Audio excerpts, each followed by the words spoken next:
la quête très marrante de la planète paradisiaque touristique de Starfield. Sur la planète paradisiaque touristique, l'administration de cette planète remarque qu'il y a un vaisseau en orbite qui n'émet aucune communication, qui juste reste en orbite, et le vaisseau est tellement bizarre et les technologies du vaisseau est tellement différentes des technologies humaines qu'ils vont supposer que ce sont des aliens. Et en fait, c'est tellement différent qu'ils n'arrivent également à ne pas communiquer avec le vaisseau.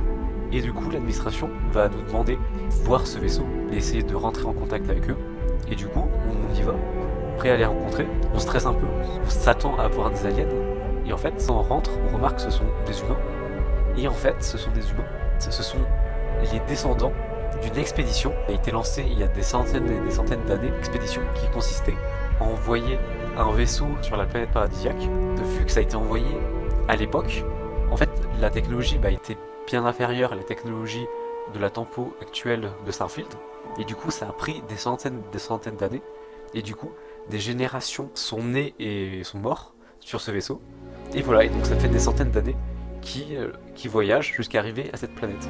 Et ce que je trouve absolument hilarant, personnellement, pendant que l'humanité grandissait, pendant que l'humanité s'étendait sur toute la galaxie, s'étendait sur tout l'espace, colonisait chaque planète, où il y a eu du coup les deux grosses factions qui sont fait la guerre, pendant que l'humanité vivait l'histoire, durant tout ce temps, ce petit vaisseau faisait son bonhomme de chemin, sur des centaines d'années, avec cette technologie médiocre de l'époque, qui fait que ça a pris des centaines d'années, alors que actuellement dans Starfield, on peut traverser toute la galaxie en très très peu de temps.